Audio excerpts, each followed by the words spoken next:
কলিয়াবৰ কেন্দ্ৰীয় ছাত্ৰ সন্থা, অসম জাতীয়তাবাদী যুৱ ছাত্ৰ পৰিষদ কলিয়াবৰ জিলা সমিতি, অসম চাহ মজদুৰ সংঘ চিকনি ইউনিট, সদৌ অসম আদিবাসী ছাত্ৰ সন্থা কলিয়াবৰ, মৰিয়া যুৱ ছাত্ৰ সন্থা কলিয়াবৰ, কাৰ্বি ছাত্ৰ সন্থা কলিয়াবৰ, জখলাবন্ধা ব্যৱসায় সন্থা, ব্ৰহ্মপুত্ৰ বহুমুখী সমবায় সমিতি, ভোজপুৰী সমাজ কলিয়াবৰ, মাৰোৱাৰী সমাজ কলিয়াবৰ, বাগজান জখলাবন্ধা বহুমুখী সমাজ, অট' সন্থা আৰু টেম্পু সন্থা, এই 17টা জাতীয় সংগঠন আৰু অনুষ্ঠানৰ সহযোগত আমি দাবী সমিতিয়ে যি এখন সংগ্ৰাম অব্যাহত ৰাখিছোঁ। এই সংগ্ৰামখন ইতিমধ্যে অব্যাহত আছে আৰু আমাৰ মূলতঃ দাবী যে আমি কলিয়াবৰ তিনিআলিৰ পৰা নুমলীগড়লৈকে যিটো 4 লাইন নিয়া হৈছে, এই 4 লাইন ৰাস্তাটো জখলাবন্ধা চহৰৰ মাজেদি যাব লাগিব, ই এটা আমাৰ প্ৰধান দাবী। দ্বিতীয় দাবীটো হৈছে যে যিটো বিকল্প এটা পথ বাছি লৈছে নেহাই, গতিকে এই বিকল্প পথটো দাৰিগজি হৈ বামুণী, জাওকটা আৰু চিকনি চাহ বাগিচাৰ প্ৰায় 200 বিঘা মাটি ধ্বংস কৰি পেলাই এই 4 লাইনটো বনোৱাৰ এটা চিন্তা চৰ্চা কৰিছে। গতিকে আমি ইয়াত সম্পূৰ্ণৰূপে ইয়াত বিৰোধিতা কৰিছোঁ। কোনো কাৰণতে চিকনি চাহ বাগিচাৰ যিসকল শ্ৰমিক বন্ধু আছে, এই শ্ৰমিক বন্ধুসকলৰ পেটে মৰাৰ ব্যৱস্থা কৰা হৈছে। গতিকে আমি কোনো কাৰণতে দিব নোৱাৰোঁ, এইটো এটা আমাৰ দ্বিতীয় প্ৰধান দাবী। গতিকে এই দাবীসমূহ লৈ আমি আমাৰ সংগ্ৰাম অব্যাহত ৰাখিছোঁ। আৰু যোৱাকালি মাননীয় মুখ্যমন্ত্ৰী মহোদয় আহিছিল হাতীমূৰাৰ যিটো মাথাউৰিৰ বান্ধ পৰিদৰ্শন কৰিবৰ কাৰণে। তেওঁ তাতে এটা কথা সাংবাদিক বন্ধুসকলৰ আগত কৈছিলে যে যদি ৰাইজে কলিয়াবৰত এলিভেটেড কৰিডৰৰ লগতে 4 লাইনটো বিচাৰে, তেতিয়াহ'লে আমি ৰাইজৰ মতামত ল'ব লাগিব।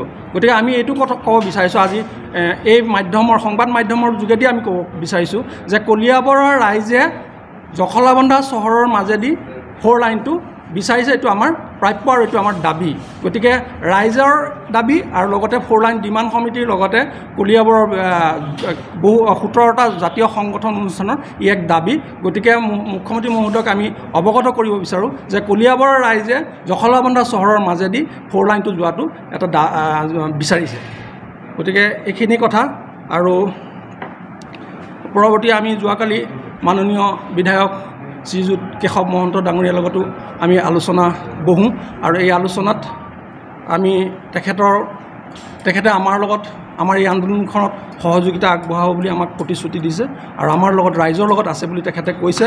আৰু গতিকে আমি তেখেতৰ যি আশ্বাস সেইটোক আমি ধন্যবাদ জ্ঞাপন কৰিছোঁ।